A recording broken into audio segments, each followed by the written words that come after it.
안녕하십니까, 책돌입니다. 오늘 소개해드릴 책은 적당히 잊으며 살아간다입니다. 저자는 후지 히메코, 출판사는 샘앤파커스입니다. 저자 소개를 간단히 하겠습니다. 후지 히데코, 교토 부립의과대학 의학 박사로 한방 심료내과 후지 의원 원장이다. 현재 94세 현역 의사라고 하는데요. 현재도 주 6일 근무하고 있다고 합니다. 자신을 아끼고 보살펴주세요. 환자를 배웅할 때면 저는 늘 이렇게 인사를 건넵니다. 당신은 귀하디 귀한 존재입니다. 자신을 치료하기 위해 이곳을 방문하신 것 자체에 경의를 느끼며 당신을 대하고 있습니다. 저는 할 수 있는 최선을 다하겠습니다. 이제부터는 스스로 보살피고 몸과 마음을 관리해서 건강해지셔야 합니다. 원래 몸조리 잘하세요라는 말에는 이런 마음이 담겨 있습니다. 하지만 병원에서 당연하게 쓰이는 상투적인 말로 여기는 그런 말로 치부되기 일상이죠. 평소와 다른 말로 본래의 의미가 환자의 마음에 닿기를 바라면서 그 눈을 바라보며 자신을 아끼고 보살펴 주세요라고 전하면 대부분 놀란 표정을 짓습니다. 그만큼 자신을 뒷전에 두었던 분이 많다는 것이겠죠. 평소에 무엇보다 자신을 아끼고 보살펴 줘야 합니다. 자신을 뒷전으로 미루지 마세요. 누군가를 위해서 매일 바쁘게 살아온 사람일수록 그 누군가를 적당히 잊고 그렇게 살다 보면 자신을 소중히 여기고 자신의 마음을 알아챌 수가 있습니다. 후회 속에 매몰된 사람도 그것을 잊고 살다 보면 새롭게 도전할 수가 있습니다. 자신을 최우선으로 여기고 내 목소리에 귀를 기울여 나를 보살피고 아껴야 합니다. 이를 위해서 이 책에서 잊어도 좋은 것과 반대로 소중히 마음속에 담아둬야 할 것을 제안하고자 합니다. 필요 없는 것을 잊음으로써 내가 정말로 소중히 여겨야 할 것들이 보이기 시작합니다. 그러니 당신도 다른 사람 일은 잠시 잊고 자신을 아끼고 보살펴 주세요. 저는 불쾌한 감정이나 생각대로 되지 않았던 일에 대한 아쉬운 마음, 부정적인 기분을 다음 날까지 끌고 가는 일이 거의 없습니다. 그 비결은 실로 정말로 간단합니다. 그것을 끌고 가지 않기로 정했기 때문이죠. 사람은 스스로 그렇게 마음을 먹으면 마음먹은 대로 할 수가 있습니다. 저는 불쾌한 일이나 슬픈 일이 생기면 일어난 일은 일어난 일이다 라고 받아들이는 습관을 들였습니다. 일어난 일에 대해서 이것저것 생각하느니 그 마음에 어떻게 할지를 정하는 것이 더 중요합니다. 오늘의 부정적인 감정은 오늘까지만, 이미 벌어진 일에 불평하지 않기, 다음 계획을 생각하기, 처음부터 잘 되었던 것은 아니지만 90살이 넘다 보니 어느새 그런 식으로 기분을 전환하는 것이 가능해졌습니다. 싫은 일, 집착, 지나친 얽매임, 누군가에 대한 기대, 후회, 과거의 영광은 적당히 있는 편이 좋습니다. 반대로 자기 자신에게 집중하기, 내가 있는 곳을 편안하게 유지하기, 소중한 인연을 계속 귀하게 여기기, 감사하는 마음, 그러한 것들은 잊지 말고 그날그날 마음에 담아두세요. 적당한 지점을 찾기 위해 저도 매일 모색 중입니다. 사람은 어쩌면 너무 많은 기억을 할지도 모릅니다. 속는 셈 치고 제 말을 따라 잊어도 괜찮다라고 마음을 살짝 바꿔보세요. 가뿐하고 보송보송한 마음으로 하루를 즐겁게 보낼 수가 있습니다. 인간관계에 너무 집착하지 마세요. 사람 때문에 괴롭다면 상대를 생각하지 않는 시간을 가져보세요. 제가 이야기한 마음의 거리란 상대를 생각하지 않는 시간을 뜻합니다. 스트레스 받는 일에 내 시간과 마음을 빼앗기지 않도록, 예를 들어 직장 밖에서는 일에 대해서 생각하지 않기, 자꾸 생각이 날 것 같으면 다른 일을 하기 등 마음에서 선을 그으라는 뜻입니다. 그분도 다음 진료에서는 한층 맑아진 표정으로 마음속에서 매듭을 지었어요 라고 하셨습니다. 복잡한 인간관계에서는 다른 사람에 대한 생각을 멈춰보는 것도 방법입니다. 상대와 거리만 둔다고 되는 것이 아닙니다. 그럴 때는 일단 그 존재를 잊을 시간을 만드는 것이 중요합니다. 내 안에서 상대를 제자리에 되돌려 놓는 것부터 시작하세요. 모두에게 사랑받을 수는 없습니다. 아무리 당신이 좋은 사람이라고 해도, 아무리 다른 사람을 배려하려고 해도, 때때로 본의 아니게 상대방의 마음에 상처를 주거나 상대가 꺼리는 행동을 하게 돼서 멀어지게 되는 일이 생깁니다. 어쩌면 상대방의 마음에 여유가 없거나 고민이 있어서 다른 사람과 의사소통이 잘 이루어지지 않는 시기일 수도 있습니다. 값비싼 도미를 대접해도 생선을 싫어해서요, 라면 먹지 않은 사람이 있는 것과 마찬가지입니다. 싫을 때는 뭘 해도 싫은 법이죠. 모든 원인이 나에게 있다고 여기지 않아도 된다는 말입니다. 저도 누구에게나 호감을 사는 사람은 아닙니다.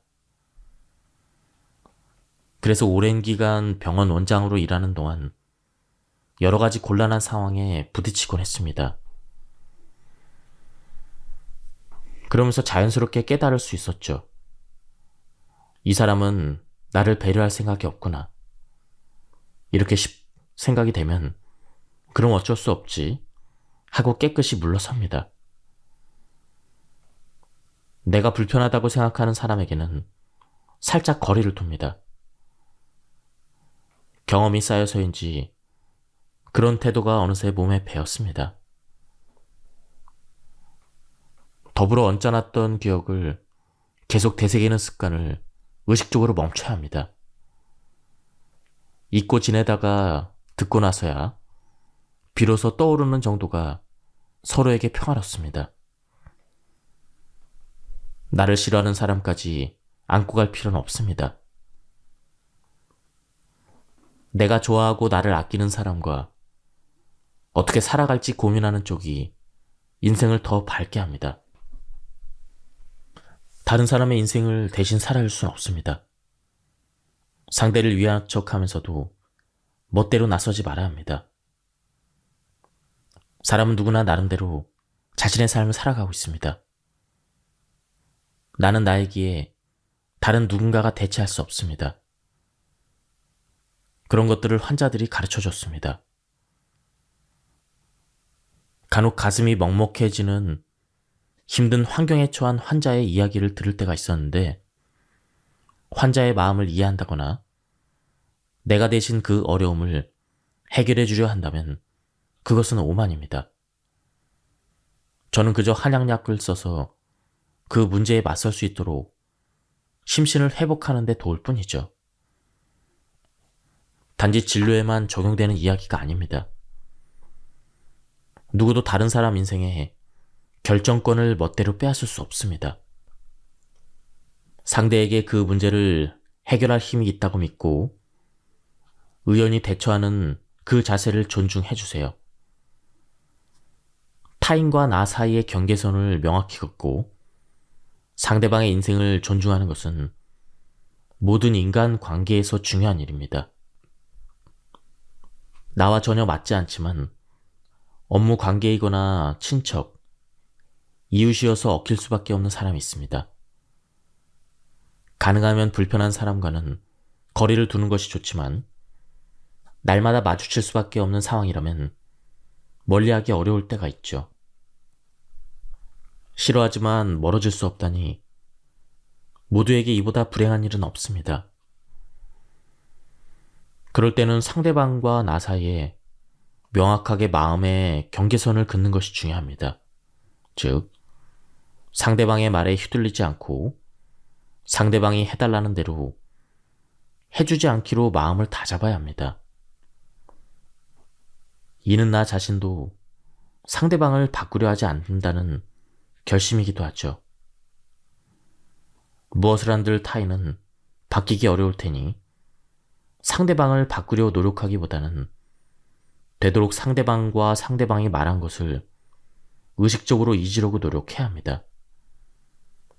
몸을 움직이거나 집중해서 책을 읽거나 영화를 보게 되면 얼마 안 되는 시간이라도 그 시간만큼은 불편한 상대에게서 내 생각을 떨어뜨릴 수가 있습니다.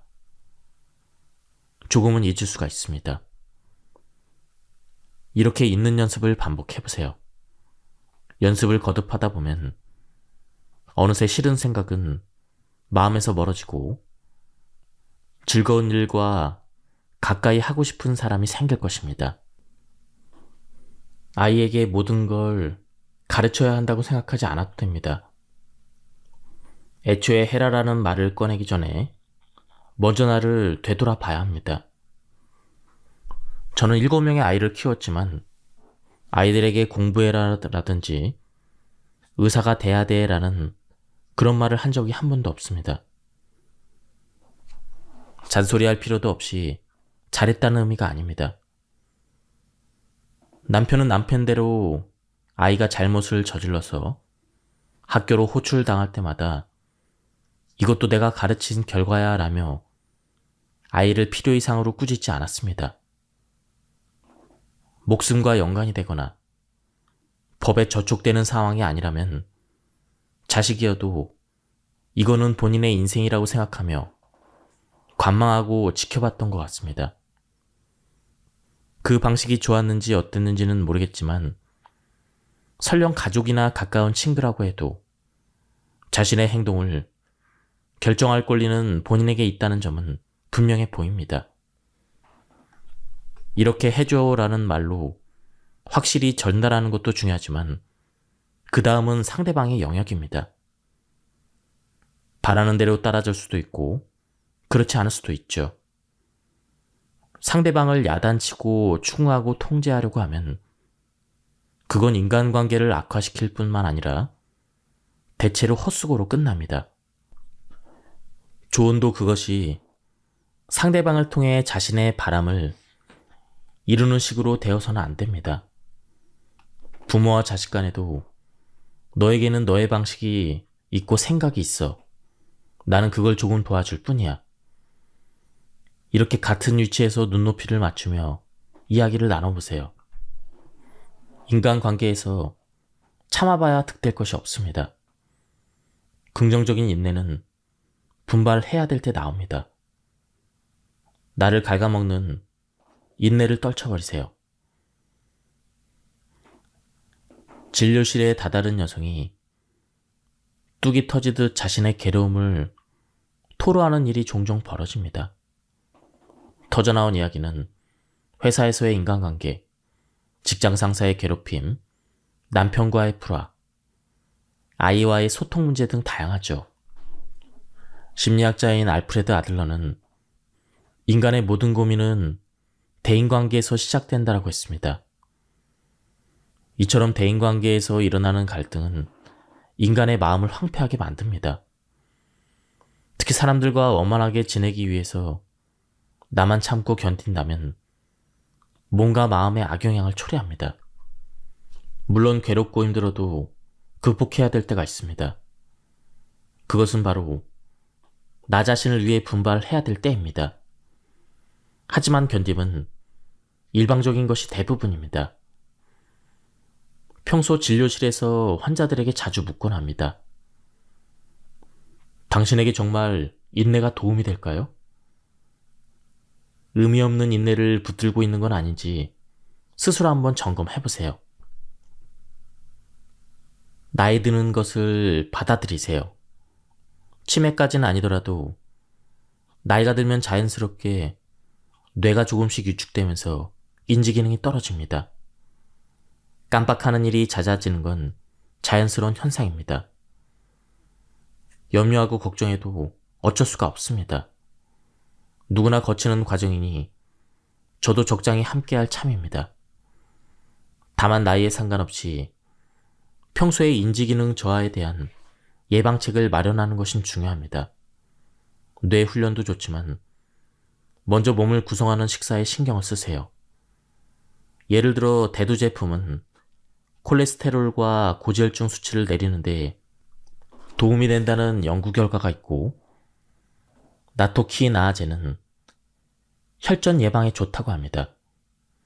녹황색 채소나 올리브유, 등푸른 생선도 자주 섭취하세요. 꼭꼭 씹어 먹고 손 끝을 움직이고 적당히 운동하세요. 우리 병원에서도 환자들에게 이렇게 양생을 전하고 있습니다. 또한 고립되지 않도록 사회와 관계를 맺고 과거의 일이나 근심거리는 적당히 잊으며 즐겁고 새로운 일에 도전해야 합니다. 함께할 친구가 있다면 금상첨화입니다. 움직여서 의욕을 일으켜야 합니다. 뭘 해도 의욕이 안 생겨요라는 말을 하는 환자를 종종 만납니다. 의욕을 되찾기 위해서는 자신을 질타하거나 다그치기보다는 일상생활을 개선하는 쪽이 훨씬 중요합니다. 즉, 마음을 어떻게든 다스리려 하기보다는 몸을 살펴봐야 합니다. 식생활을 개선해서 신경 전달 물질인 도파민의 생성을 돕는 아미노산과 뇌 피로 회복에 도움을 주는 비타민 B군을 적극적으로 섭취해보세요. 또한 잠을 푹 자고 햇볕을 쬐면 뇌를 안정화시키고 활성화시키는 신경 전달 물질인 세로토닌이 분비됩니다. 몸을 움직이면 뇌로 향하는 혈류량도 증가합니다. 그래서 머리를 써야 되는 일이 있을 때 잠깐이라도 준비 운동을 해두면 두뇌 회전이 빨라집니다. 한 번은 70대 환자에게 라디오 체조를 하루에 한 번이라도 하게 되면 뇌가 활성화됩니다. 이렇게 조언한 적이 있습니다. 그런데 다음 진료 때 선생님 말씀을 듣고 체조를 했더니 아침에도 쌩쌩해졌어요. 이렇게 말하시더군요. 눈에 띄게 활기가 넘치고 밝아지셔서 기억에 오래 남았습니다. 인간은 의욕이 생겨서 어떤 일을 시작하는 것이 아니라 먼저 움직이기 시작해서 의욕이 생긴다는 사실이 뇌과학 연구를 통해서도 밝혀졌습니다. 큰일이 아니어도 좋으니 작은 일부터 시도해보세요. 이것저것 따지지 말고 일단 해보는 것도 효과적입니다. 의욕은 나중에 따라오기 때문입니다. 아무튼 걸으세요. 건강이나 체력 유지를 위해 딱히 하는 건 없지만 일상생활에 녹아있는 운동 습관이 나이가 들어도 크게 불편한 것이 없는 비결입니다. 가방을 메고 같이 사는 둘째 딸이 만들어준 도시락을 손에 들고 혼자서 집을 나섭니다.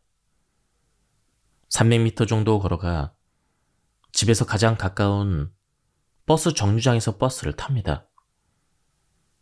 그리고 병원 근처에서 내려 병원이 있는 건물까지 걷습니다.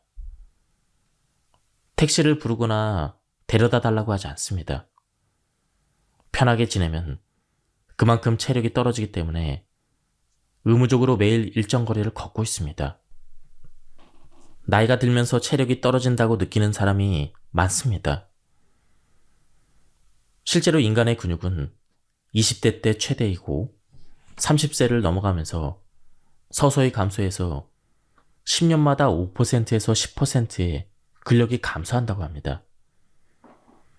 평소 생활에서도 근육은 줄어들기 쉬우니 주의가 필요합니다. 만약 쉽게 넘어지거나 서 있기가 힘들고 금세 피로해지며 구부정한 자세가 편하다면 매일 잠깐이라도 좋으니 걸어보세요. 노화를 막아주는 걷기 방법도 있습니다. 빠르게 걷기 3분, 천천히 걷기 3분을 반복하면서 그렇게 매일 30분 정도 걷는 것이죠.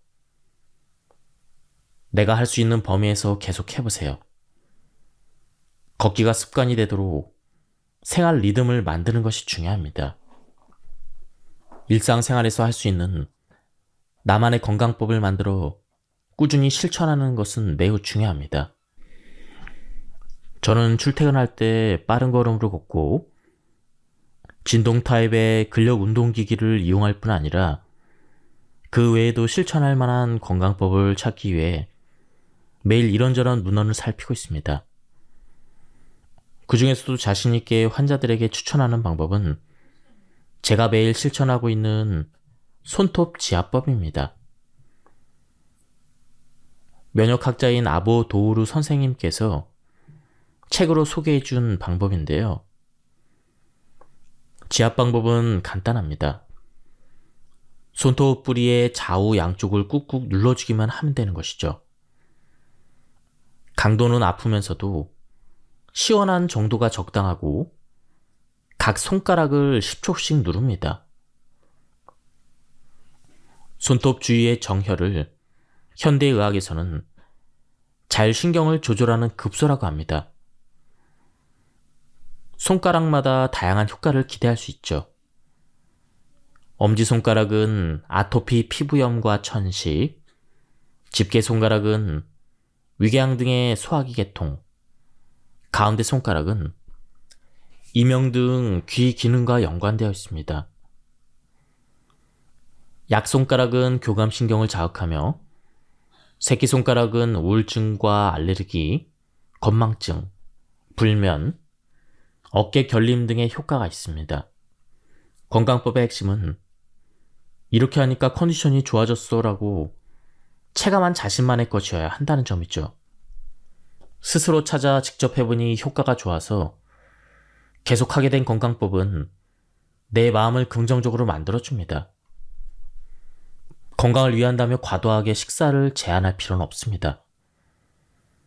정크푸드도 가끔 즐기는 거라면 문제가 되지 않습니다. 저는 과자 코너에서 발견한 작고 귀여운 과자를 사기도 합니다. 다만 어떤 음식이 유독 당긴다면 원래 있어야 할 영양소가 부족한 것은 아닌지 생각해 볼 필요가 있죠. 단 것이 심하게 당길 때는 몸이 피로하다고 느껴서 그런 걸까요? 이런 질문을 받기도 합니다. 당분이 부족해서 단 것이 당기는 게 아닙니다. 실제로는 단백질이 부족한 경우가 대부분입니다. 단백질은 몸을 구성하는 필수 영양소입니다.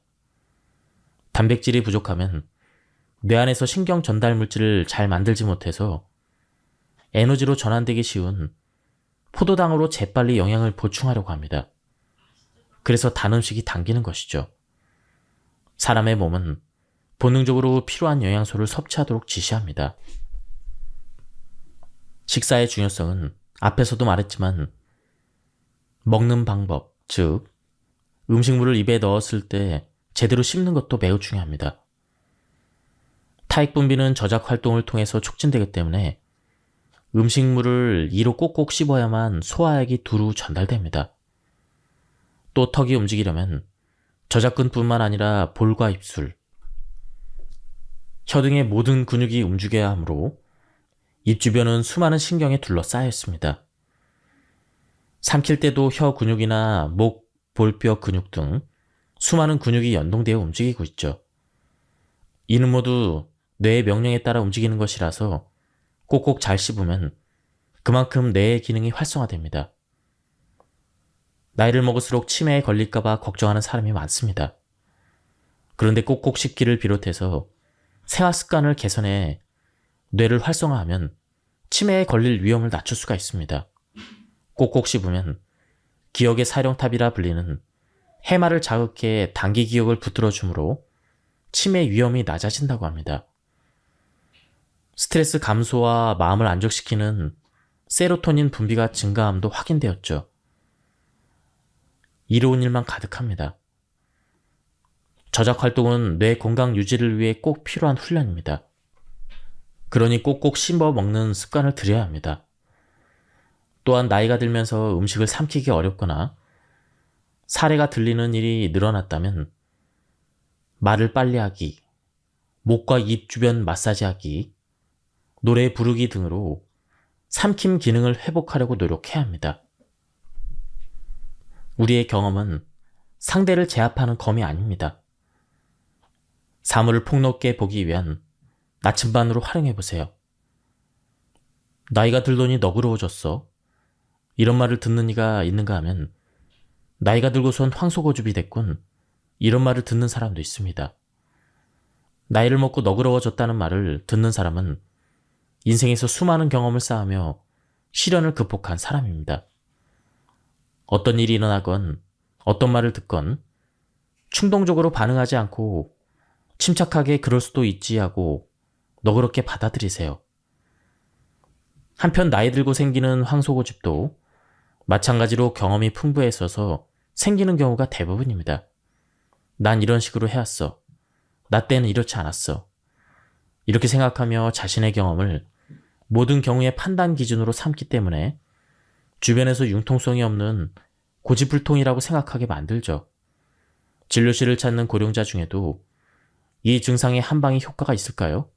어서 해보고 싶군요. 하고 기꺼이 시도해보는 분이 있는가 하면 자신이 먹고 싶은 약만 또는 잘 맞는다고 생각하는 약만 드시거나 의심의 눈초리를 거두지 않으면서 복용하는 분 등 각양각색입니다. 인생치의 경험이라는 건 상대를 수용하기 위한 너그러움이 되기도 하고 상대를 굴복시키기 위한 억지 부리기가 되기도 합니다. 당신은 어느 쪽에 더 가까운가요? 실수했다는 생각이 든다면 만회하기 위해 움직여야 합니다. 움직이다 보면 실수를 잊을 수가 있습니다. 다른 사람의 실수도 눈 감아주는 게 좋습니다. 누구나 실수를 할 수가 있습니다. 실수하더라도 재빨리 감정을 추스러 앞으로 어떻게 해야 할까? 이렇게 생각하고 움직여야 합니다. 중요한 점은 실수하지 않는 것이 아니라 실수한 자신을 바로 용서할 수 있는지 아닌지입니다.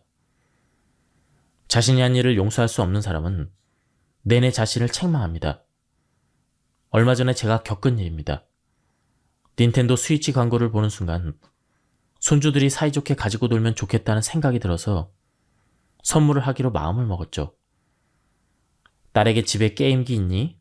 라고 묻자 없다고 하더군요.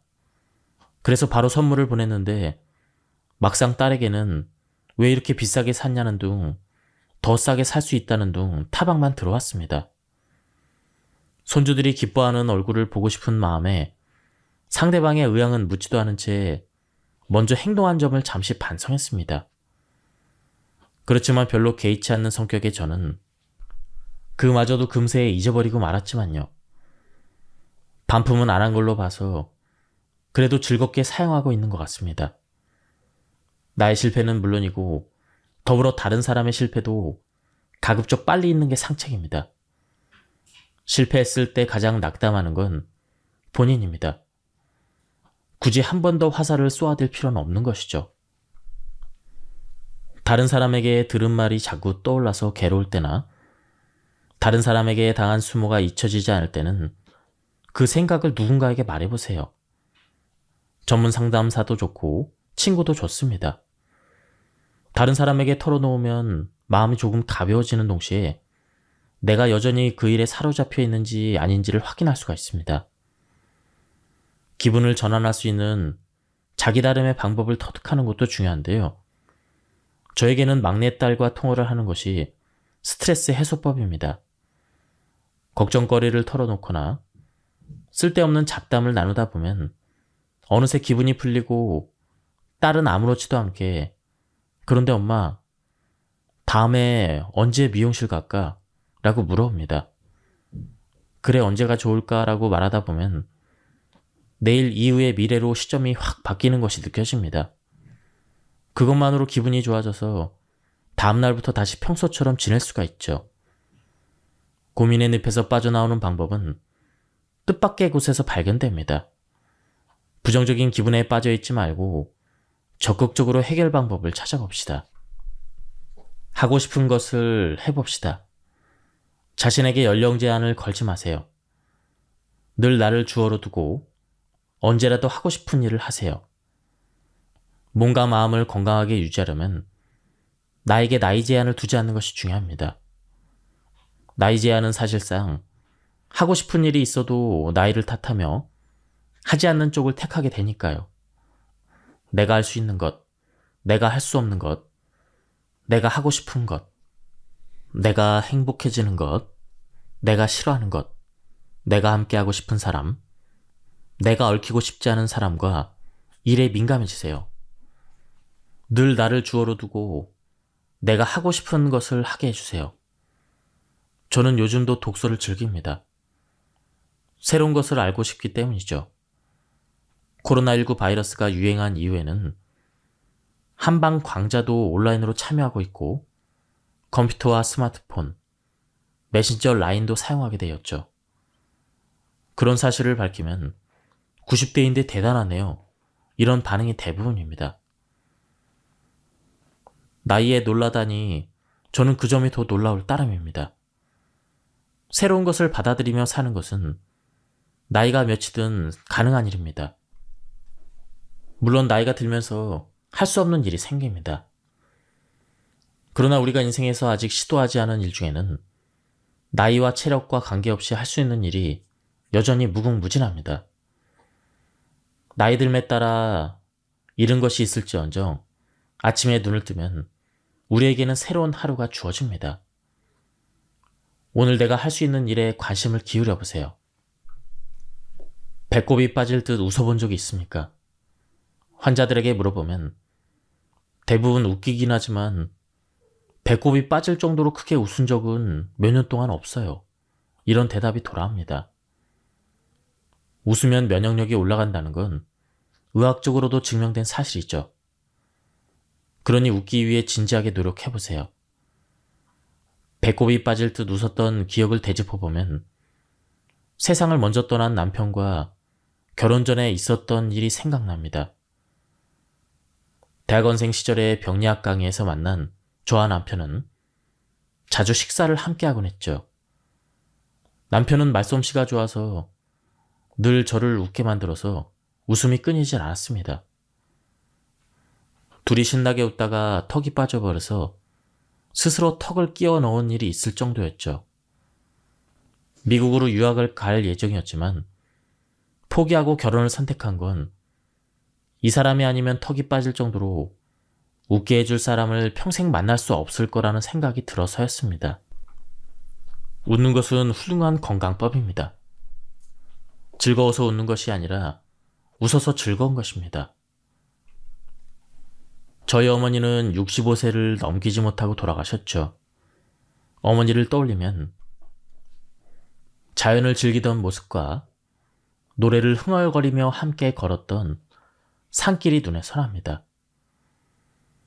어머니는 교장 선생님이 장학금이 나오니 여학교에 보내세요 라며 진학을 권유하러 집까지 오실 정도로 어릴 적부터 총명했다고 합니다. 그러나 외할아버지는 취업할 겁니다 라고 단칼에 거절해서 배움의 기회를 잃으셨다고 하더군요.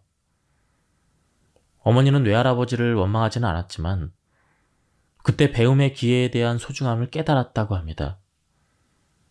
어머니는 제가 의대에 진학하자 기뻐하셨고 비싼 의대학비를 부탁해도 힘들다는 말 한마디 없이 헌신적으로 일하며 응원해 주셨죠. 의사가 된 뒤에도 온 힘을 다해 저를 뒷바라지하시고 매일 아이들을 보살피러 와주셨습니다. 시간이 지나 도움을 받은 상황에 익숙해지자 말다툼이 벌어지기 시작했습니다. 다툼이 일어나면 어머니는 기다렸다는 듯 입고 있던 소매가 달린 앞치마를 벗고는 간다라고 가셨습니다. 다음 날은 깜깜무소식이길래 이제는 안 오실지도 몰라 하고 뉘우치고 있으면 그 다음 날에는 왔다라고 아무 일도 없는 듯 평소처럼 와주시는 뒤끝 없는 성격의 어머니였습니다.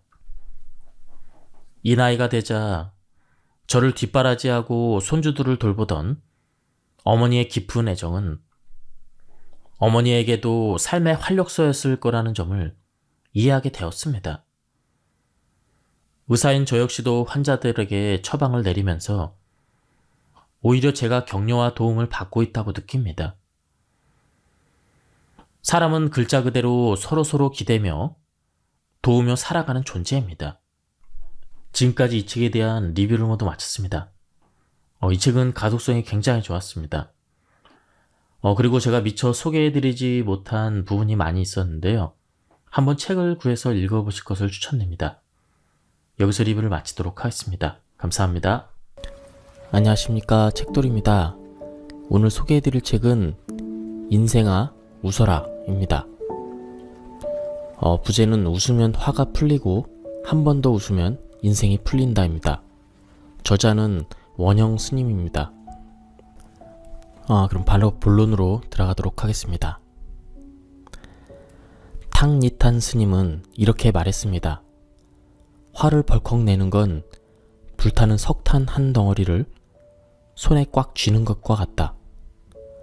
상대방에게 던지기 전에 불에 데이는 사람은 그 자식이다.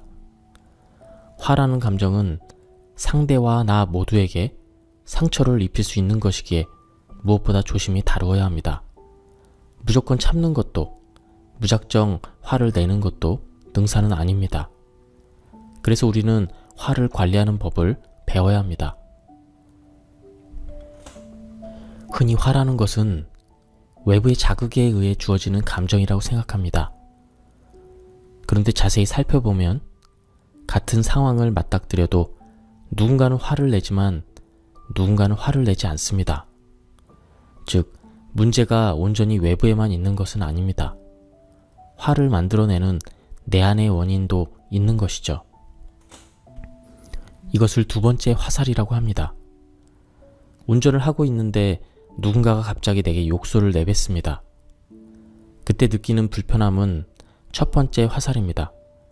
그런데 그 말을 듣고 감히 나한테 욕을 하다니 저 사람 제정신이야? 하고 분노가 엄습한다면 그것은 두 번째 화살입니다. 첫 번째 화살은 살아가는 한 피할 수 없는 괴로움입니다. 그런데 두 번째 화살은 인정받고 싶고 사랑받고 싶고 원하는 상태를 고집하고 싶은 내가 쏜 화살입니다. 마음대로 안 되면 괴로워하는 것이죠.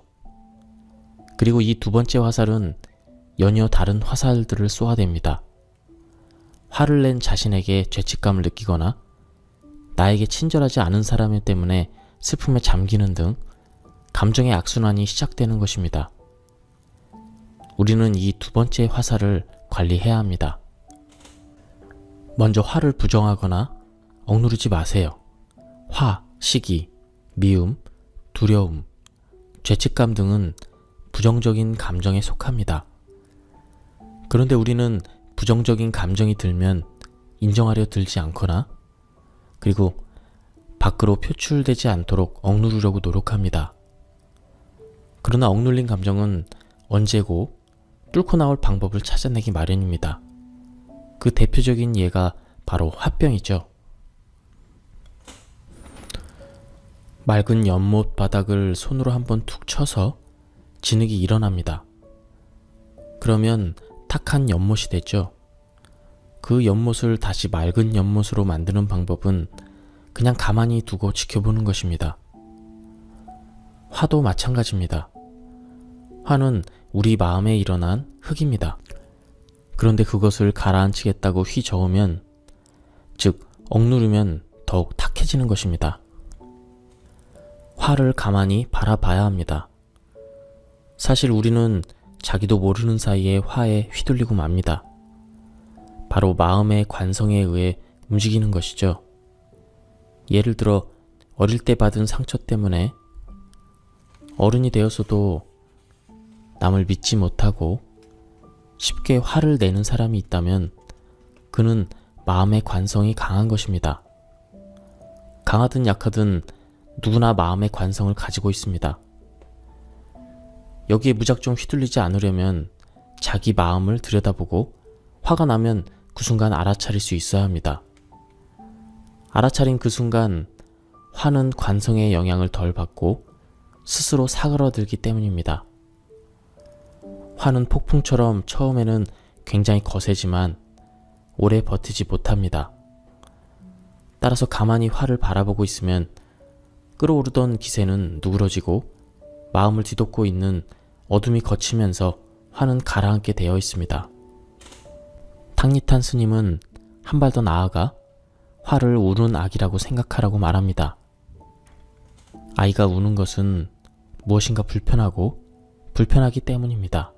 그래서 아이는 엄마 품에 안기고 싶어 합니다. 우리는 화라는 아기의 어머니입니다. 의식적으로 호흡을 실천하기 시작하는 그 순간에 우리에게는 그 아기를 품고 안고 어르는 어머니의 에너지가 생깁니다. 화를 품에 끌어안은 채 의식적으로 숨을 들이쉬고 내쉬기만 해도 그것으로 충분합니다. 아기가 이내 편안함을 느낄 것입니다. 그런데 정말 신기하게도 화를 울고 있는 아기라 생각하고 보듬고 달래고 있노라면 어느새 마음이 편해집니다. 그리고 이게 정말 화낼 만한 일인가? 스스로 생각해 보세요.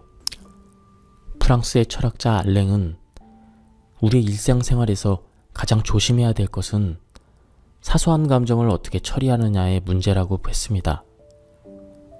우리는 사소한 감정 싸움에 너무 많은 에너지를 소비합니다. 돌이켜보면 별 차이도 없건만 작은 일에 몇 번 화내고 걸려 넘어지는 것입니다. 반대로 정작 정당하게 화를 내야 될 일들엔 남의 일인 것처럼 무심하게 대응하기도 합니다. 알고 보면 화를 낼 필요가 없는 일들이 훨씬 많습니다. 제 인생의 큰 신념 중 하나가 인생에 크게 영향을 끼칠 만한 일이 아니라면 양보하는 게 속 편하다는 것입니다. 주도권을 잡고 리드해 나가려고 감정 싸움을 하는 경우가 많은데 그것이 내 인생에서 중요하고 가치 있는 일이라면 적극적으로 나서야겠지만 그렇지 않은 경우라면 주도권을 상대에게 넘기는 것이 훨씬 마음이 편합니다. 내가 하나를 더 가지면 더욱 편할 것 같지만 사실 그렇지 않습니다. 조금 손해보는 게 알고 보면 몸도 마음도 편합니다. 누구나 다 자기 마음대로 하고 싶어 하지만 다 가질 수는 없는 법이니까요. 또 먼저 양보를 하면 그만큼 스스로 참 괜찮은 사람이라는 생각이 듭니다. 그러니 기분이 좋고 화가 나는 일이 그만큼 줄어들 수밖에 없습니다. 우리는 분노로 죽어갈 수도 있고 그렇지 않을 수도 있습니다. 사람들은 화가 나면 외부적인 상황만 생각하며 뭐뭐 때문에 화가 난다라고 여기지만 분노는 결국 내가 선택한 것입니다. 불교의 가르침 중에 이런 말이 있습니다. 달리는 수레를 멈추게 하듯 끓어오르는 분노를 다스리는 이는 우리는 진정한 마부라 부른다. 그렇지 못한 사람들은 그저 고삐만 잡고 있을 뿐이다. 그러니 감정의 고삐를 쥐고 진정한 마부가 되십시오. 마지막으로 화를 내기 전에 스스로에게 물어보세요. 내가 정말 원하는 것이 무엇일까라고요. 어쩌면 우리가 원하는 것은 그에게 화를 내는 것이 아니라 그에게 미안하다는 말 한마디를 듣고 싶은 건지 모르니까요. 고맙다는 말을 들으면 화가 다 풀릴지도 모르니까요.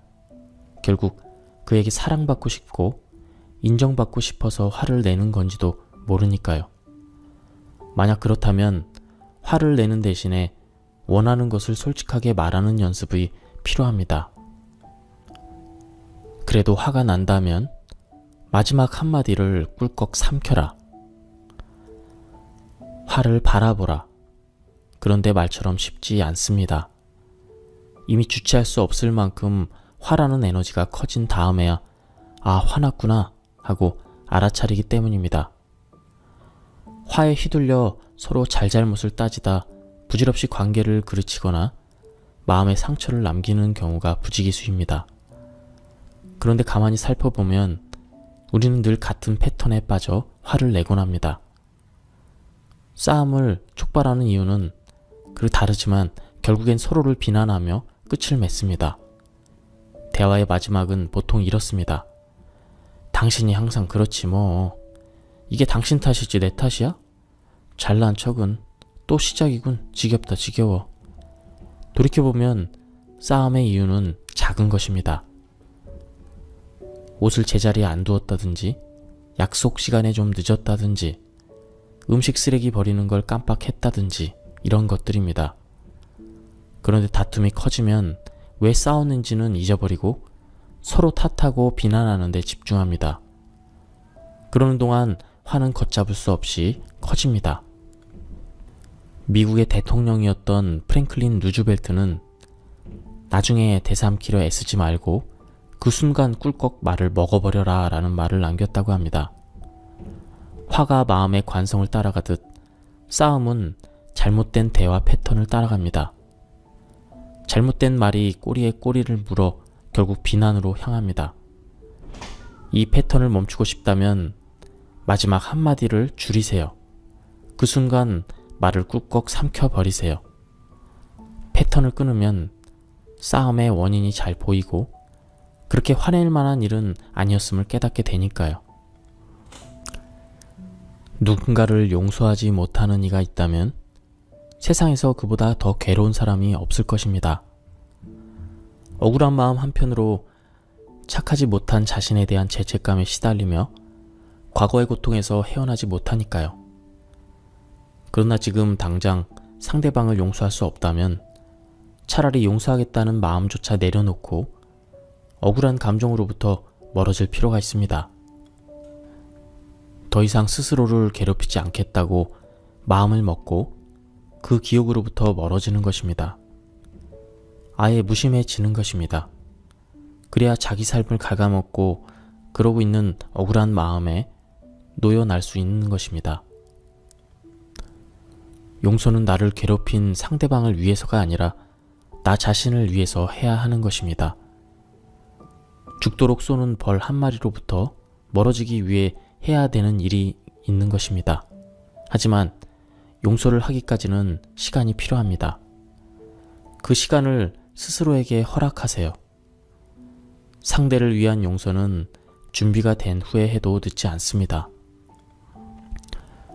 억울한 기억으로부터 멀어지면 마음의 여유가 생깁니다. 내 상처에서 한 발자국 떨어져서 상황 전체를 볼 수 있는 공간을 마련하게 되는 것입니다. 그러면 어느 순간 상대에 대한 연민이 생깁니다. 내가 그 사람의 입장이었더라도 그럴 수밖에 없었겠다는 그런 이해의 여지가 생기는 겁니다. 그리고 나 역시 어떤 이에게 상처를 주었을지 모르는 불안한 인간임을 깨닫게 되기도 합니다. 용서는 그때에도 충분합니다. 정신과 의사 토머스 사스는 이렇게 말했다고 합니다. 멍청한 사람은 용서하기도 잊어버리지도 않는다. 순진한 사람은 용서하고 잊어버린다. 현명한 사람은 용서하되 잊어버리지 않는다. 용서는 상처받았던 상황을 새롭게 이해하게 되면 저절로 이루어집니다. 잊지 않으면서도 용서하게 되는 것이죠. 하지만 그것은 오랜 시간이 필요한 것입니다. 그러니 지금 당장 용서할 수 없다면 하지 마세요. 일단 그 일에서 멀어지세요. 그러면 용서하지 못하면서도 억울해하며 괴로워하는 악순환에서 빠져나올 수 있습니다. 지금 당신에게 필요한 것은 용서가 아니라 시간입니다. 세계적인 진화 생물학자 데즈먼드 모리스에 따르면 아기는 태어난 지 5일이 지나면 방긋 미소를 짓는다고 합니다. 그 아기는 엄마의 미소를 보며 웃는 걸까요? 아닙니다. 선천적으로 눈이 보이지 않는 아이도 똑같이 미소를 짓고 웃는다고 합니다. 즉, 인간은 웃음을 선천적으로 가지고 태어나는 것이죠. 그래서인지 아이들은 참 많이 웃습니다. 하루에 400번도 넘게 웃는다고 합니다. 그런데 우리는 나이가 들면서 어느새 웃음을 잃어버립니다. 어떤 통계 자료에 의하면 인간의 삶을 정리해 봤을 때 태어나서 죽을 때까지 잠자는데 30년을 쓰고 밥 먹는데 10년을 쓰는 데에 비해 웃는 시간은 3개월도 안 된다고 합니다. 그것도 20살까지 다 웃고 그 이후로 죽을 때까지 1개월도 채 안 웃는다고 하네요. 길거리에 대굴대굴 굴러가는 낙엽만 봐도 자지러지면서 웃던 여고생 시절이 있었는데 지금은 하루에 몇 번 웃었는지 세어보려고 해도 기억이 가물가물합니다. 웃을 일이 있어야 웃는데 쳇바퀴 같은 일상과 특별할 것이 없는 하루라서 도저히 웃을 일이 없다는 것입니다. 하지만 웃음은 꼭 우스운 사건에 대한 반응이나 개그처럼 타인을 웃게 만드는 기술이 있어야 발생하는 게 아닙니다. 웃을 일이 없는 일상 속에서도 웃을 일을 찾아 웃을 줄 아는 것, 그게 바로 진정한 웃음의 능력입니다. 자신에게 지나치게 엄격한 사람들은 대부분 웃음이 없습니다. 늘 모든 것을 엄숙하고 진지하게 받아들이기 때문에 사고도 굳어있을 수밖에 없습니다. 그래서 그들은 뻣뻣한 자세로 피곤하다는 말과 사는 게 재미없다는 말을 달고 삽니다. 하지만 유머러스한 사람들은 자신뿐 아니라 주위를 행복하게 만듭니다. 웃는 사람을 보면 기분이 좋아 따라 웃게 되고 잠시 웃는 사이 위기 상황을 부드럽게 넘길 수 있는 마음의 여유를 찾기 때문입니다. 삶을 가까이서 보면 비극이지만 멀리서 보면 희극이라고 합니다. 그러니까 지금 나의 상황은 분명 비극이지만 그것 또한 거리를 두고 멀리서 보면 희극일 수도 있습니다. 주변에 잘 웃는 사람들을 보면 썰렁한 농담도 배꼽을 잡고 웃습니다. 심지어 자신을 웃음의 대상으로 삼아도 껄껄 웃고 맙니다. 자기 자신조차 대상화할 만큼 거리를 두고 바라보는 능력이 뛰어난 것입니다. 삶에 대해 유연한 자세를 갖고 있는 것이죠. 거리를 두고 본다는 것은 반복되는 시선에 벗어나는 것입니다. 똑같은 일상도 다른 눈으로 보는 것입니다. 그러니 매일 같은 이불을 덮고 자는 아내와 남편을 봐도 웃는 게 보이고 똑같은 출근길에서도 웃긴 사람들을 발견합니다. 이게 바로 웃음의 능력입니다. 찰리 채플린은 웃지 않고 보낸 하루는 잃어버린 하루다라고 말했습니다. 그럼에도 하루하루 웃음이 사라진다는 건 경직된 환경과 무거운 의무에 눌려있다는 뜻일지도 모릅니다. 그럴 때일수록 웃음의 능력을 키워야겠습니다. 몸이 웃으면 마음도 웃습니다. 정신적 스트레스가 신체의 증상으로 나타나듯 반대로 몸이 기뻐하면 마음도 따라 즐거워합니다.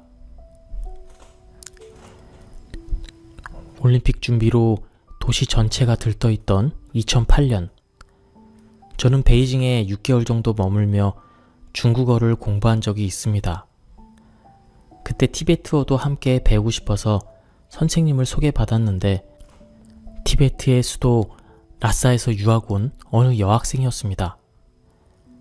중국의 티베트 탄압이 보이지 않게 계속되고 있는 터라 그녀는 공안의 감시를 받고 있었죠.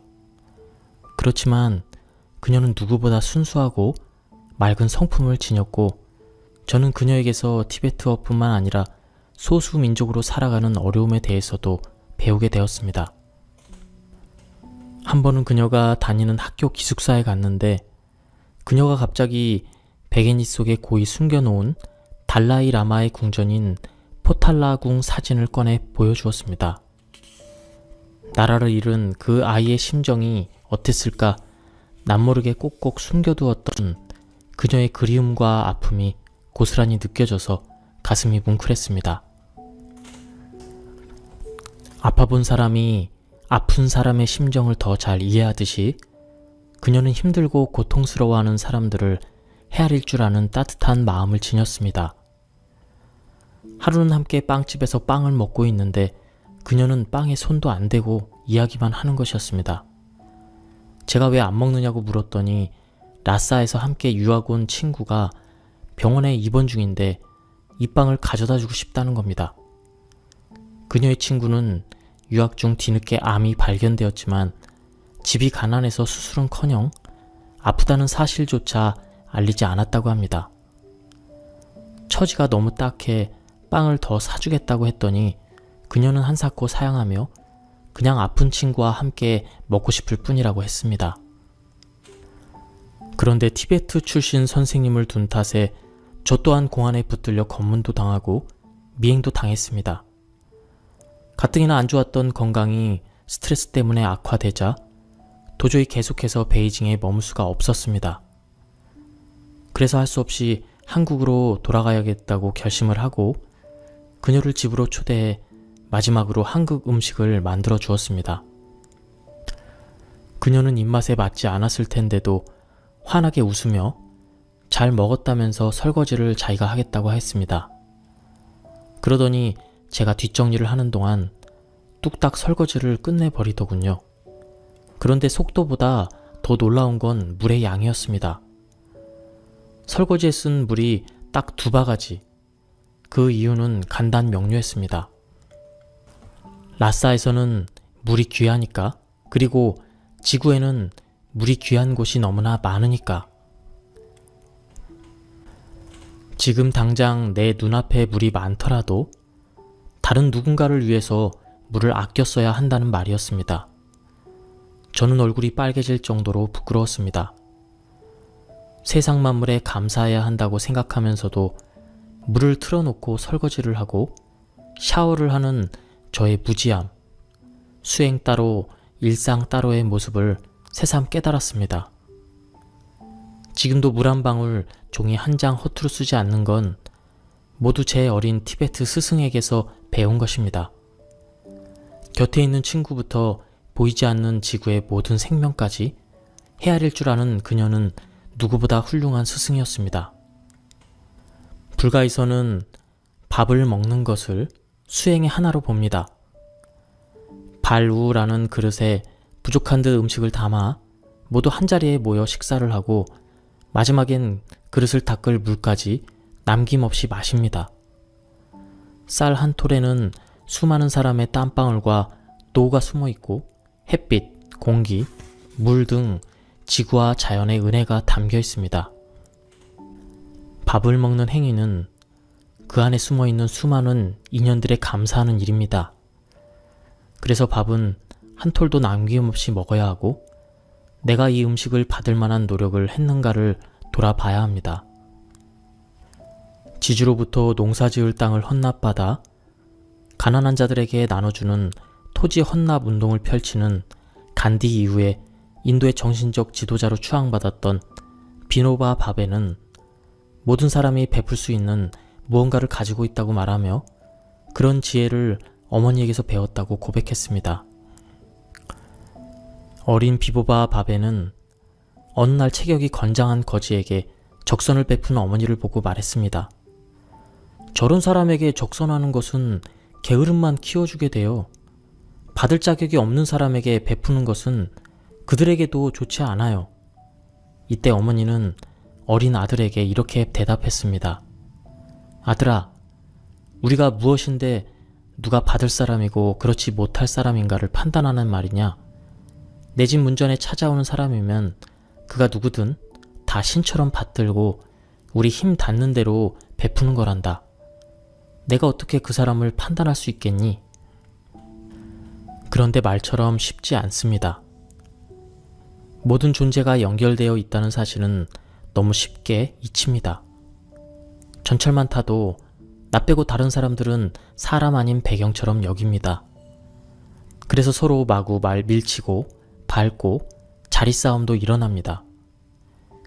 우리는 모두 타인을 분류하는 복잡하면서도 무의식적인 체계를 가지고 있어 세상을 아군, 적군 혹은 그저 아무 상관없는 배경으로 나눕니다. 또한 개인적인 욕구와 관심에 몰두하다 보면 심지어 가족과 친구들조차 배경처럼 만들어 버리기도 합니다. 자기를 중심으로 세상을 구분하고 내 편, 네 편을 가를 때 우리는 타인의 고통에 둔감해집니다. 그 사람이 얼마나 아픈지 알지 못하게 됩니다. 그래서 누군가를 따돌리고 외국인 노동자를 차별하고 전염병을 막는다며 살아있는 동물들을 마주 죽이고 특정 인종을 학살하고 전쟁을 일으키는 등 참혹한 행위를 저지르게 되는 것입니다. 누군가로부터 진정한 배려를 받을 때, 누군가에게 가슴에서 우러나는 친절을 베풀 때 우리는 정말 기분이 좋아집니다. 이런 행복감은 그 어떤 물질이나 지위도 선물하지 못하는 것입니다. 그리고 우리 인생이 진정 가치 있는 것은 바로 이런 감정들 때문입니다. 그런데 자비심에는 절대 돈이 들지 않습니다. 경제적인 문제가 생겨도 재산이 줄어들어도 자비를 베풀 수 있습니다. 일생을 가난하고 소외된 사람들과 함께해온 아베 피에르 신부는 신부님, 저는 이제 맹인이 되어서 더 이상 봉사를 할 수 없습니다.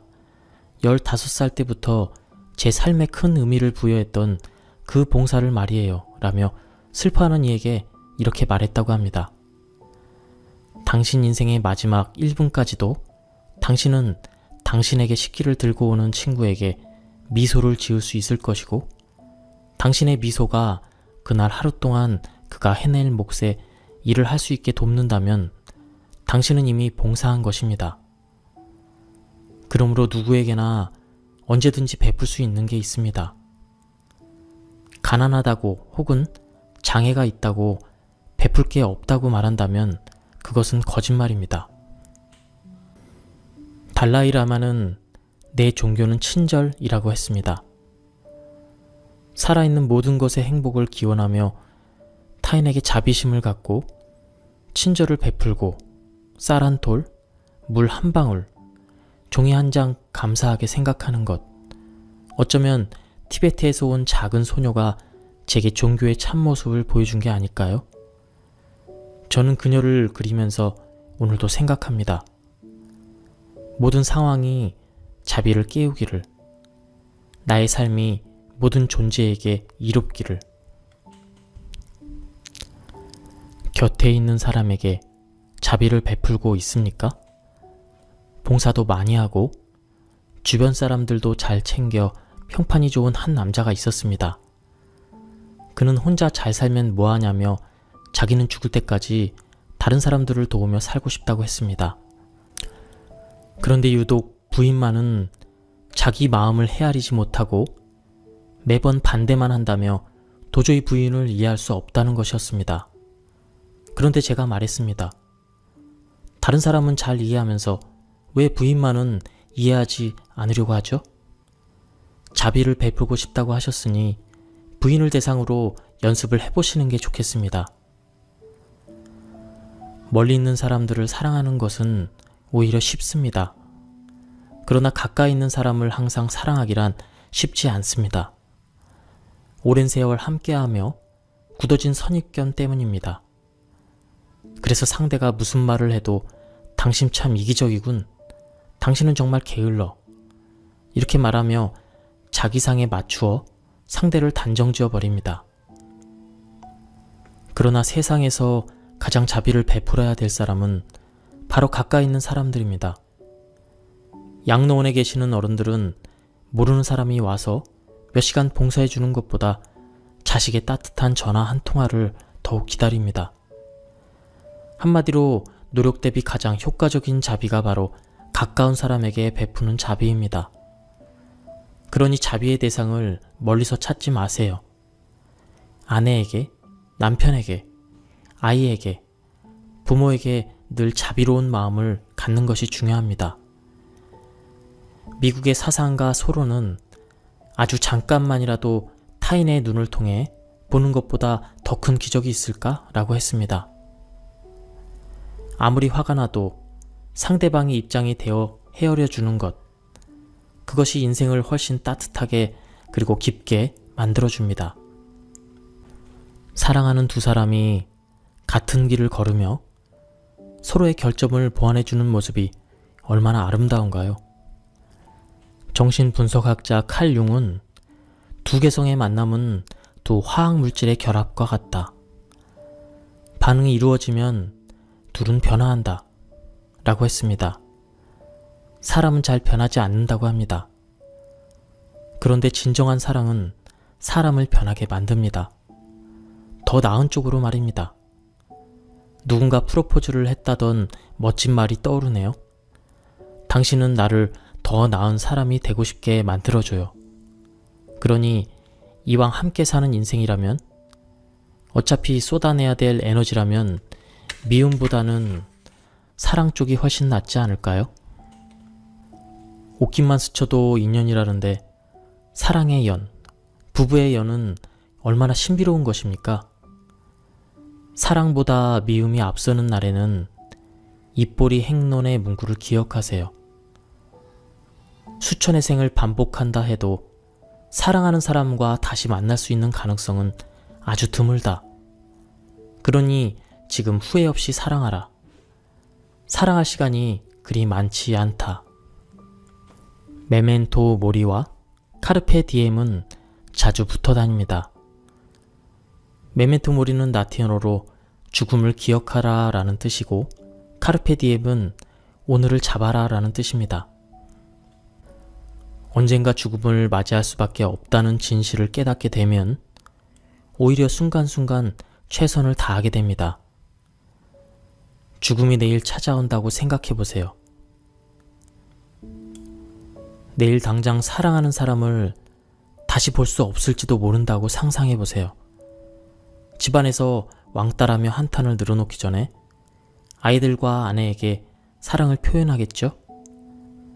가족들 반응이 시큰둥한들 어떻습니까? 별로 마음에 담아둘 일도 아닐 것입니다. 얼마 전 한 신문에서 유재석 씨 인터뷰 기사를 읽었습니다. 자타공인 우리나라 최고의 예능인인 유재석 씨에게 기자가 물었습니다. 지금 위치를 지켜야 한다는 강박관념은 없느냐고요. 유재석 씨는 이렇게 대답했습니다. 이럴 때일수록 하나만 생각하려고 합니다. 이번 주 뭘 하면 재밌을까? 최고의 예능인 유재석이나 무명 개그맨이나 고민은 똑같습니다. 무엇을 하면 재밌을까? 하루하루 일하며 사는 우리들도 마찬가지입니다. 오늘 하루 어떻게 일할 것인가? 직급이 높든 낮든 혼자 일하든 함께 일하든 그날 하루 일하는 사람으로서 살아가는 모습에는 큰 차이가 없습니다. 그러니 오늘 하루에 집중하세요. 걱정은 그냥 던져버려도 좋습니다. 걱정의 대부분이 해결 불가능한 미래와 관련된 것이니까요. 오히려 지금 닥친 일에 집중하고 있으면 걱정할 시간도 여력도 없어서 쓸데없는 걱정이 알아서 해소됩니다. 그렇게 하루하루 쌓이면 먼 훗날 한 길을 걸어간 사람이 될 수 있습니다.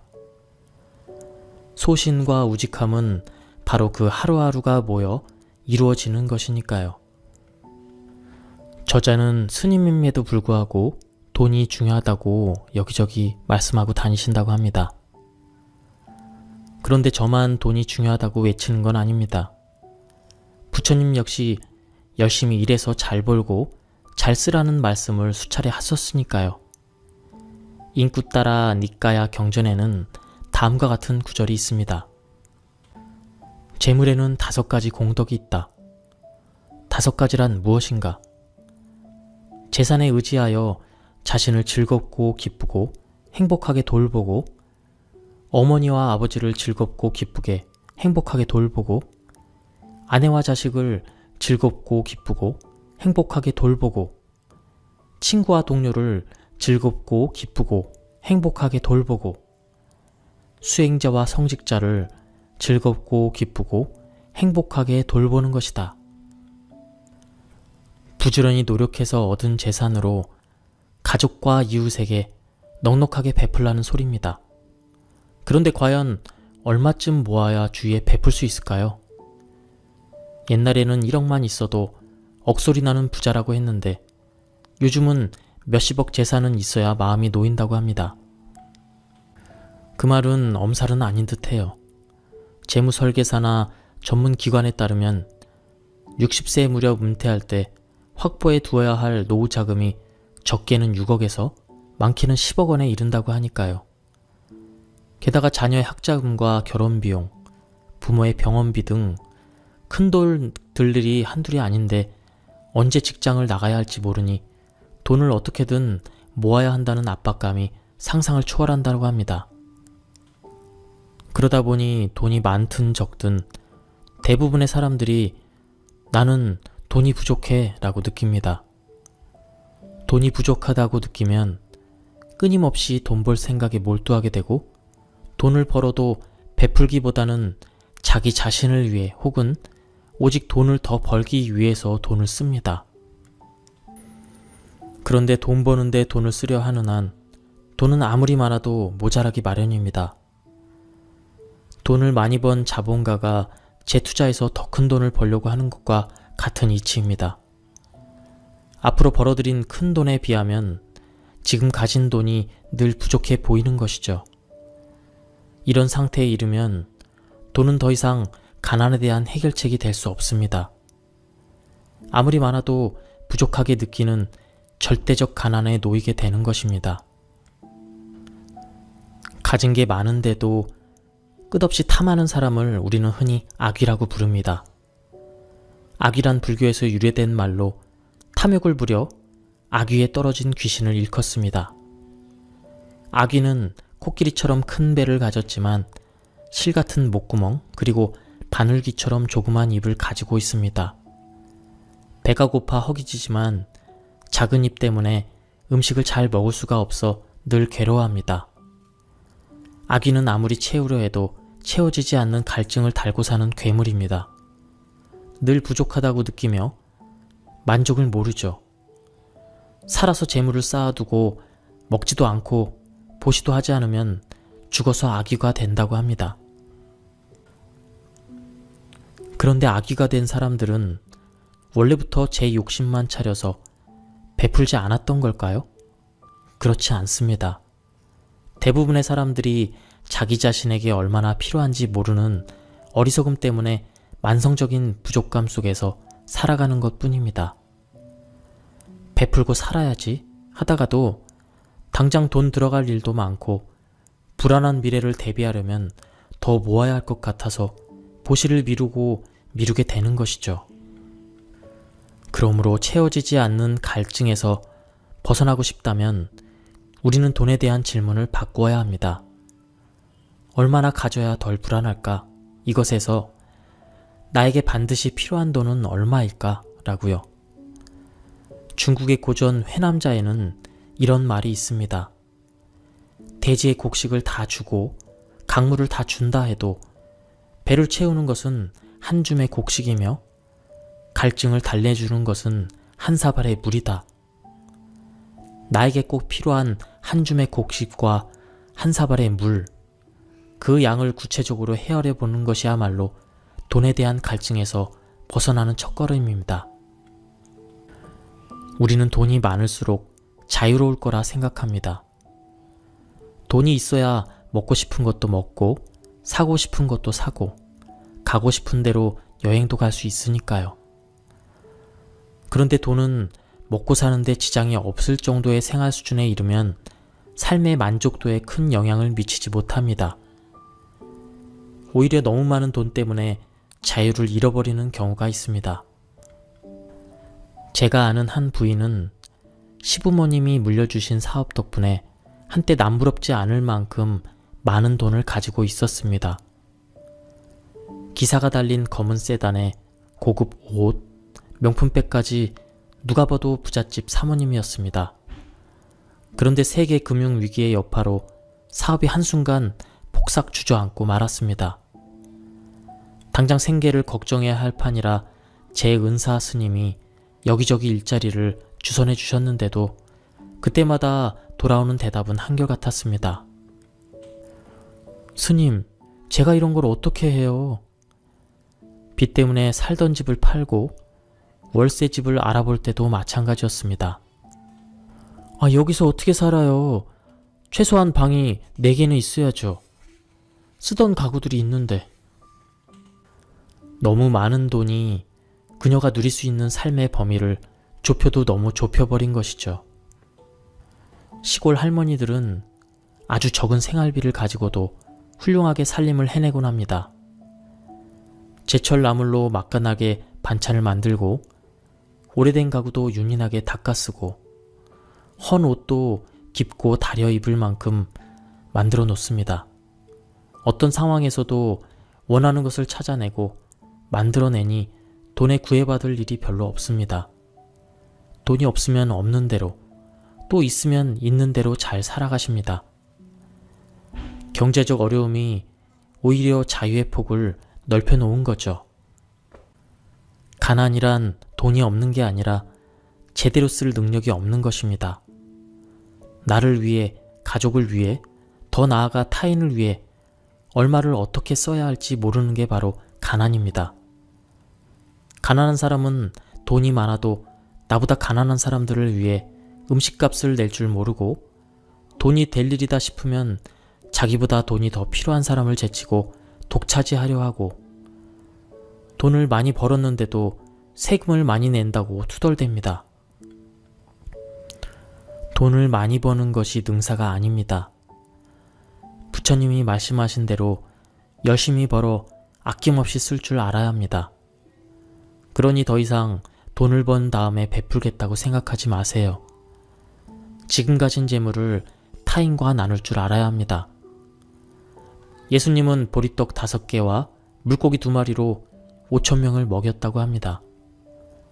이 기적이 우리에게 가르쳐주는 것은 아무리 적게 보여도 누구에게나 베풀 수 있다는 것입니다. 나와 잘 맞지 않는 사람들과 잘 지내는 법. 평생 마음 맞는 사람만 만나며 살 수 있다면 얼마나 편할까요? 그런데 우리는 사회생활을 하는 동안 수없이 많은 사람들을 만납니다. 그 중에는 나와 잘 맞는 사람도 있지만 자꾸만 어긋나는 사람도 있습니다.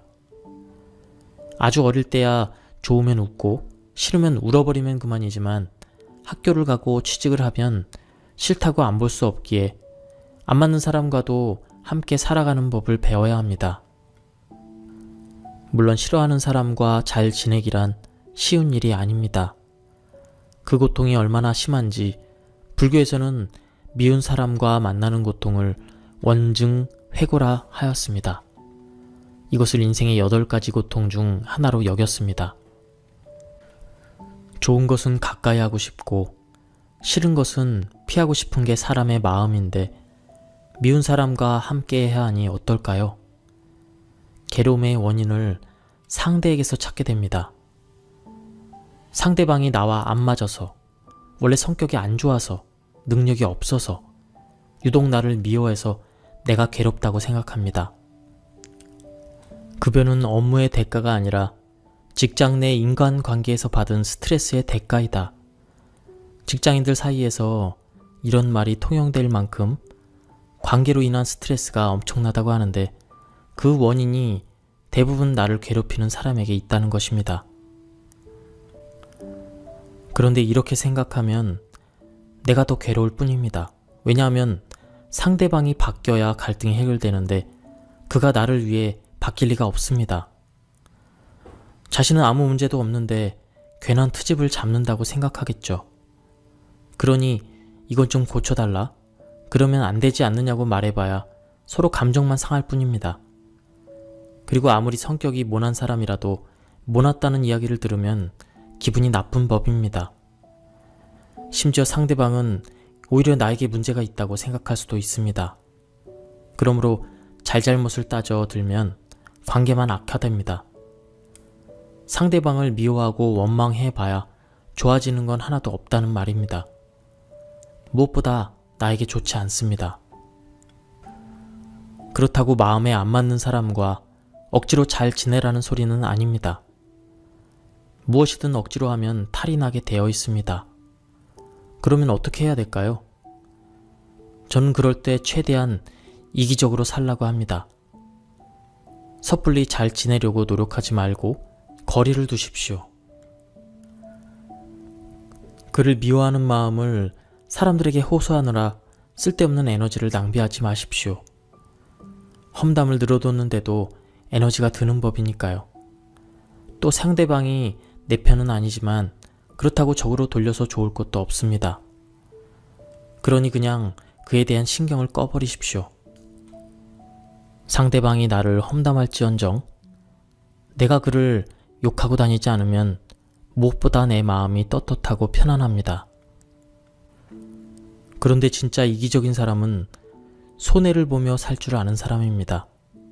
불교에서는 지리이타라고 하여 남을 이롭게 하는 것과 나를 이롭게 하는 것이 다르지 않다고 말합니다. 예를 들어 길가에 피어난 꽃을 보면서 꽃이 참 예쁘다라고 좋게 생각하면 꽃이 좋은 게 아니라 내가 좋은 것입니다. 반대로 누가 여기다 지저분하게 꽃을 심어놨어 라고 여기면 내 감정이 나빠질 뿐입니다. 마찬가지로 회사에서 만나는 사람들을 보고 좋다, 잘한다 생각하면 그 누구보다 내가 편안하고 살만해집니다. 그게 바로 제가 방송을 시작하며 모든 주도권을 놓아버린 이유입니다. 함께 일하는 사람들을 위할 때 제 기분이 훨씬 좋아진다는 사실을 알기 때문입니다. 사실 인간관계에서 문제를 느낀다면 그건 상대방의 문제가 아니라 내 문제일 뿐입니다. 상대방이야 자기 입으로 하고 싶은 말을 하고 하고 싶은 대로 행동하는 것 뿐입니다. 그것을 두고 내 기준에 따라 시시비비를 가리고 좋다 싫다 구분해서 괴로워하는 것이죠. 다시 말해 인간관계의 괴로움은 상대가 아닌 내가 만드는 것입니다. 이런 마음을 가져야 내 의지로 괴로움을 벗어던질 수 있습니다. 어느 날 부처님이 걸식을 하러 어느 집 문 앞에 이르렀을 때 그 집 주인이 부처님에게 삿대질을 하며 육신이 멀쩡한데 왜 남에게 밥을 빌어먹느냐며 욕을 했다고 합니다. 그 말을 들은 부처님이 방긋 웃자 주인이 왜 웃냐며 따지듯 물었습니다. 부처님이 주인에게 물었습니다. 당신 집에 손님이 찾아와 선물을 주었습니다. 만약 당신이 받지 않으면 그 선물은 누구의 것입니까? 당연히 가지고 온 사람의 것이 되지. 당신이 나한테 욕을 했는데 그것을 내가 받지 않으면 그 욕은 누구의 것입니까? 누구의 것이긴요? 욕한 그 사람 것이죠. 상대방이 무슨 말을 하고 어떤 행동을 했건 그것을 받아들이지 않으면 그뿐입니다. 그 사람의 말 자체는 나에게 어떤 상처도 줄 수 없다는 말이죠. 그리고 비난에 화를 낸다는 것은 그 비난을 받을 만하다고 인정하는 것입니다. 그러니 부당한 욕에 화를 낼 필요가 없습니다. 그저 받지 않으면 됩니다. 나라는 사람도 내 뜻대로 바꾸기 쉽지 않은데 어떻게 다른 사람을 내 맘대로 바꾸겠습니까? 상대가 뉘우치고 바뀌어야 관계가 좋아질 거라는 생각에는 세상도 사람도 내 마음대로 되어야 된다는 욕심이 숨어 있습니다. 그런데 엄마가 아기의 비위를 맞춰주듯 나이가 들어서도 온 세상이 언제나 자기 비위를 맞춰준다고 생각해보세요. 그렇다면 우리의 정신 상태는 한갓 어린아이의 자기중심적인 상태와 다르지 않을 것입니다. 어른이 된다는 건 내 마음대로 되지 않는 세상과 내 뜻대로 되지 않는 사람들 속에서도 걸림없이 사는 방법을 터득하는 과정일지도 모릅니다. 그렇다면 나를 괴롭게 만드는 그 사람을 스승으로 삼아보는 건 어떨까요? 이 세상이 내 뜻대로 돌아갔으면 좋겠다는 욕심과 고집을 내려놓게 해주는 고마운 사람으로 대해보면 어떨까요? 그렇게 마음 먹기만 해도 나랑 안 맞는 사람을 만났을 때 예전처럼 고통스럽지는 않을 것입니다. 남을 미워하는 고통에서 벗어난다는 것, 나와 맞지 않은 사람과 같이 지내는 법을 터득한다는 것, 그것은 어려운 일이지만 나 자신을 위해 해야 될 일입니다. 마음을 조금만 바꾸면 가장 좋아지는 건 바로 나입니다. 지금까지 인생아 웃어라 이 책에 대한 중요한 제가 감명 깊게 읽은 부분을 발췌해서 한번 들려드렸습니다. 이 책은 한 2, 3년 전에 나온 책인데요. 내용이 겉표지하고 제목에 비해서 내용이 굉장히 좋았습니다. 이 책도 도서관에 가시면 쉽게 빌리실 수 있을 것입니다. 한번 읽어보시는 것을 추천드립니다. 예, 여기서 마치도록 하겠습니다. 여기까지 들어주셔서 감사합니다.